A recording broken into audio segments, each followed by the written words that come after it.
In July of 2026, something strange happened to PlayStation. Not because they released a broken console or had bad games, in fact, it was quite the opposite. PlayStation was bigger than ever. The PlayStation 5 was dominating sales. Sony was reporting record profits, and nearly 80% of all PlayStation games were now being sold digitally. By every business metric imaginable, this was one of the most successful periods in the company's history. Yet, if you looked anywhere online, you'd think the company was collapsing. Players accusing the company of destroying game ownership, developers publicly criticizing them, and even brands completely unrelated to gaming began mocking Sony on social media. So, what exactly happened? Simple. Sony announced that beginning in 2028, every new PlayStation game would become digital only. No more physical discs or owning games the way millions of players had for decades. For some people, it sounded like inevitable progress, but for others, it felt like betrayal. Because 13 years earlier, PlayStation had become the most beloved gaming company on Earth by promising the exact opposite. And that's what makes this story so fascinating. This isn't the downfall of PlayStation, as the company isn't failing. Its consoles are still selling, its exclusives are still incredible, and its business has never been stronger. Instead, this is the story of how the company that won gamers' trust by defending ownership slowly convinced millions they never owned anything in the first place. To understand how we got here, we have to go back to 2013. The 8th console generation should have belonged to Microsoft. The Xbox 360 had been a massive success. Xbox Live was years ahead of PlayStation Network. Halo, Gears of War, Forza, Microsoft had built one of the strongest gaming ecosystems in the world. Then, in the summer of 2013, they made one of the biggest mistakes in gaming history. When Microsoft unveiled the Xbox One, gamers didn't focus on the graphics or the games. They focused on the restrictions. The console would require regular internet check-ins. Used games would be heavily restricted. Sharing physical games suddenly became far more complicated than simply handing them to a friend. To Microsoft, this was the future. But to gamers, it sounded like they were losing ownership of the games they'd already paid for. But the backlash was immediate, as gaming forums exploded with criticism. Even news outlets called it one of the biggest public relations disasters the industry had ever seen. And sitting quietly across the convention center was Sony. When a gamer buys a PS4 disc, they have the rights to use that copy of the game. Sony didn't need a complicated marketing campaign. They barely needed to say anything at all. Instead, they made a 20-second video that would become legendary, titled simply, "Official PlayStation Used Game Instructional Video."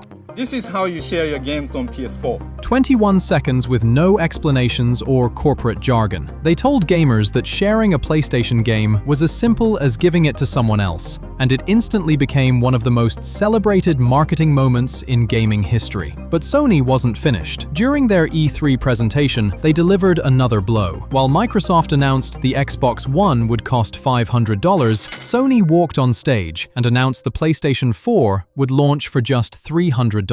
Then came the promise that defined an entire generation. When a gamer buys a PS4 disc, they have the rights to use that copy of the game.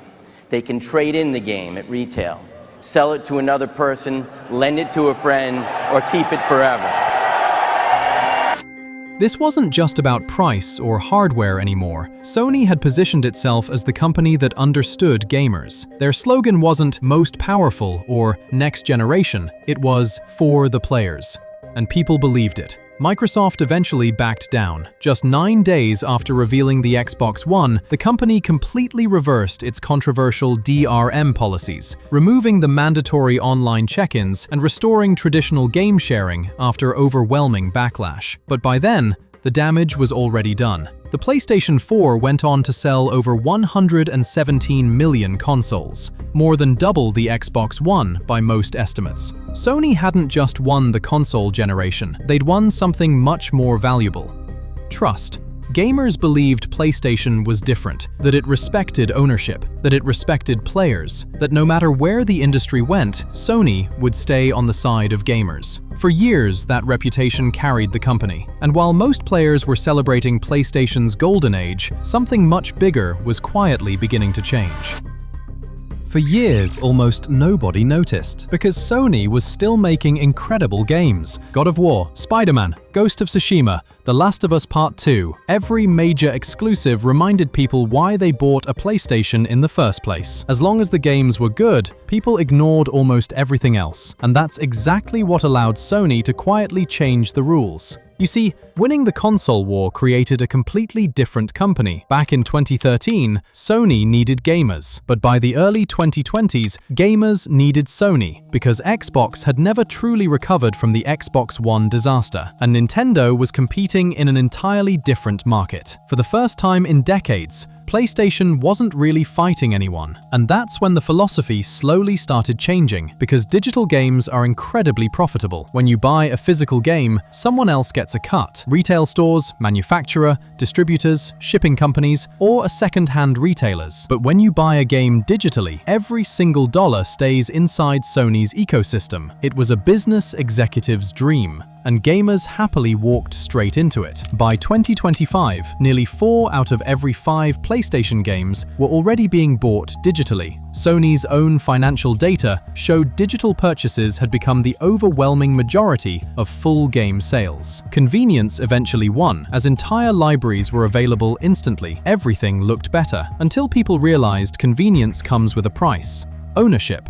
The first warning sign didn't even involve games, it involved movies. In 2021, Sony announced it would stop selling movies and TV shows on the PlayStation Store. That wasn't particularly controversial. Streaming had already taken over. Netflix, Disney+, Prime Video. It made business sense. Sony assured customers they would still be able to access everything they'd already purchased. Then, roughly a year later, hundreds of those purchased movies simply disappeared from customers' libraries in parts of Europe. And Sony blamed licensing agreements. The customers blamed Sony. After all, they'd already paid for those movies. How can something you bought simply vanish? But then Sony did it again. In late 2023, customers received an email saying more than 1,000 Discovery TV titles they'd purchased, including shows like Mythbusters and Deadliest Catch, would be removed from their libraries at the end of the year because of licensing arrangements. And this time, the internet exploded. Sony eventually reversed the decision after overwhelming backlash, but something had changed. People suddenly realized digital purchases weren't permanent. They only lasted as long as licensing agreements did. That single controversy planted a question Sony probably never wanted people asking. If they can remove your movies, what stops them removing your games? Then players found something buried inside Sony's own terms of service. A sentence almost nobody had ever read. It explained that digital content purchased through PlayStation wasn't actually sold to customers. It was licensed, not owned. And something even worse, the agreement describes that license as revocable, meaning Sony ultimately reserves the legal right to take that access away under certain circumstances. And suddenly, that famous promise from 2013 started sounding very different. Around the same time, Sony made another move that pushed even more players away: PlayStation Plus. For years, subscribers accepted paying for online multiplayer because everyone else was doing it. Then, Sony raised prices, not by a few dollars, by as much as 30% on annual plans in several regions. Many players struggled to see where the extra value had gone. The games weren't dramatically better either. The service hadn't fundamentally changed. And then, Sony made the announcement that finally forced millions of people to notice. The disc was next.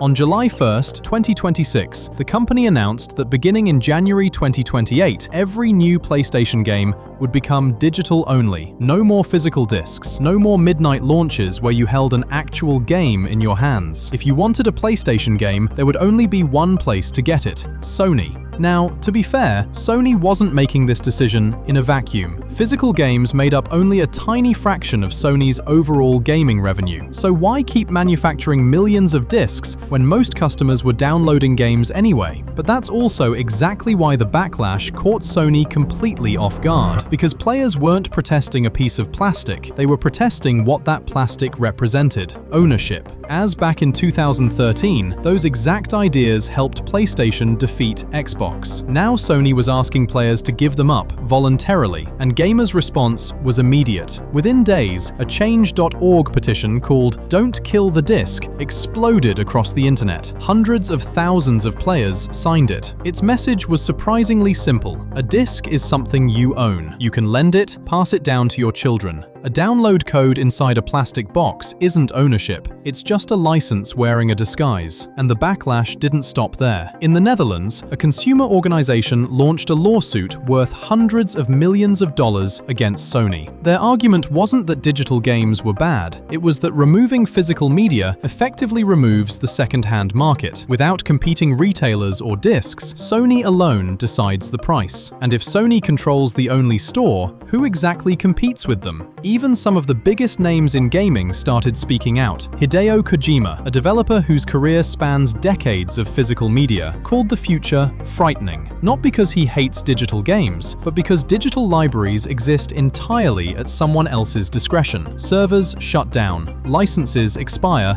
and governments change. And one day, the thing you paid for might simply stop existing. Sony, meanwhile, said almost nothing. Their social media accounts went unusually quiet. Then, after days of silence, their first post wasn't an explanation. It wasn't even an acknowledgement of the backlash. It was an advertisement for a brand new arcade fight stick. The replies were brutal. Thousands upon thousands of angry comments. People weren't talking about the controller, they were talking about ownership. Some of the internet's biggest brands even joined in. Domino's joked about switching to digital pizzas. KFC joked about selling digital fried chicken. When fast food companies start making fun of your business strategy, you know you've lost control of the conversation. Because once the disc disappears, ownership disappears with it.